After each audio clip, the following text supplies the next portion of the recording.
Hi. Thanks for watching my last video, guys. This is going to be a diary update too. Today I had my first round of chemo.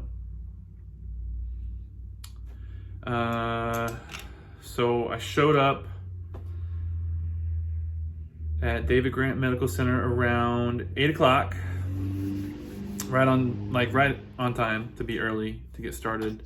But I had a couple snags because I forgot my military. Well, I'm a civilian on Travis Air Force Base, but I lost my ID. I left my ID in my computer at my office, so there was a honk. I had to go from the DGMC on base to my office. Sorry, I'm a little foggy still from chemo, tired maybe. I don't know. I'm still trying to wrap my mind around what happened today because there was a lot. Sorry, I kicked my desk. God, that's such useless information. Yeah, I forgot my ID, but I had it anyway. So I get in and I start doing the checklists. They take my blood. First they access my port. I still have the needle in there. It's currently accessed right now. A chemo port has a tube inside underneath my skin, and it's a piece of silicone plastic that's underneath my skin that receives a needle, and then they send the drugs directly into my bloodstream through my neck, right up here. See that little incision there? So first thing before we got started today, I had to sign my consent, give them permission. If I lose blood, blah, blah, blah, blah, blah, they're going to transfuse more blood if they need to. I have a really bad headache right now. I don't know what that is from. It just hit me like maybe an hour ago. Yeah, about 45 minutes to an hour ago. It's like right here above my ears, behind my eyes. I don't know what that means, but all you geniuses out there, you can tell me what it means.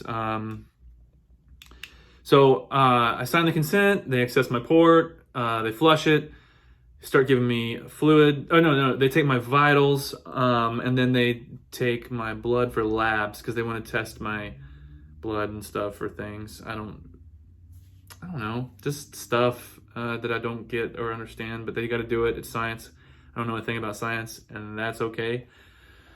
So they start filling me up with fluids, and my day started at like 3 a.m., but we had time change last night, so it was closer to 2 a.m., and I couldn't sleep because I had anxiety, and I was stressing out about first day of treatment.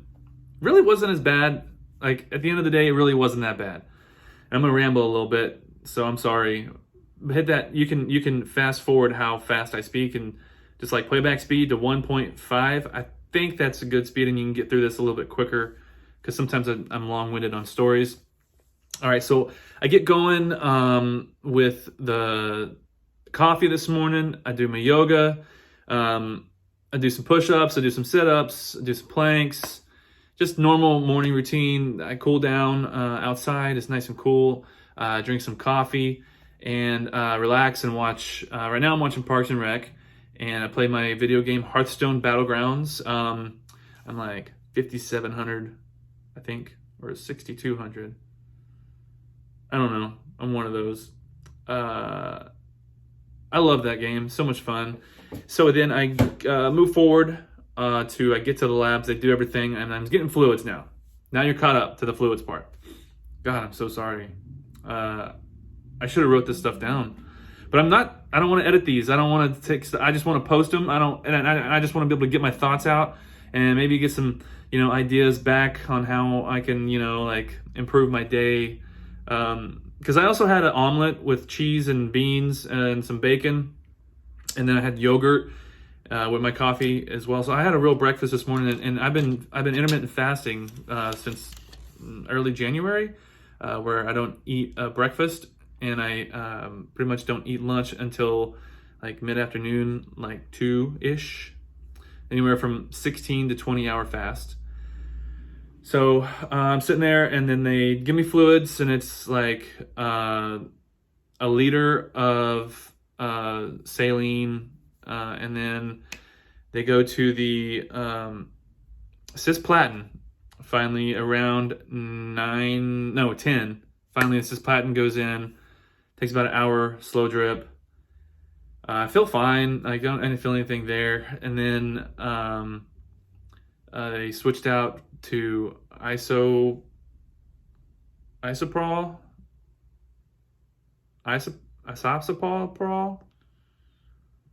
I don't know. I'm doing the 2-drug, 21-day cycle, 4-cycle treatment. Took that about an hour or so, and then it took another hour to do another liter of fluids, because you need to have a lot of fluids in you to get the cisplatin out. Once it's in, you don't want it to be there forever. You want to be able to get it out quickly.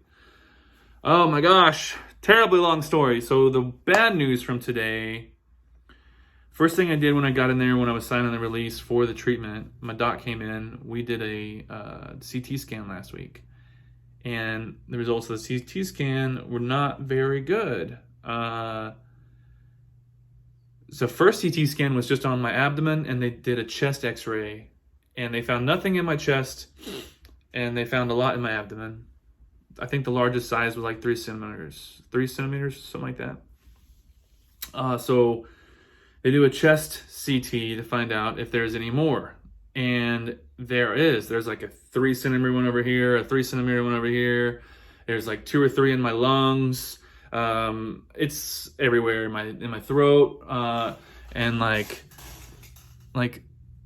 this right here is a bump, and that is one right there. And that one's like 3 centimeters.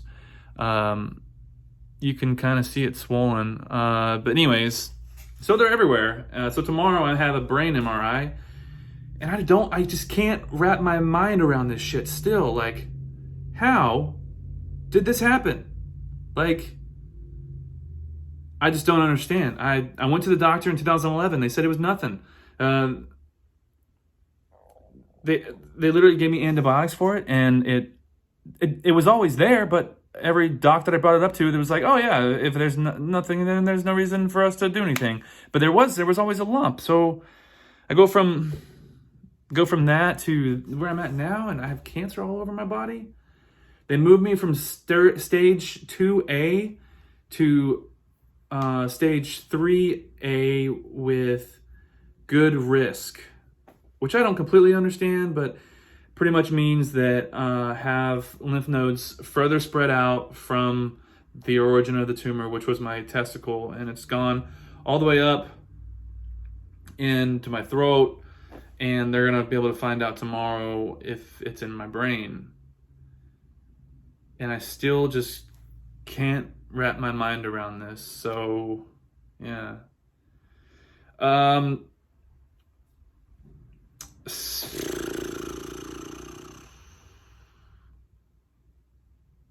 What the fuck?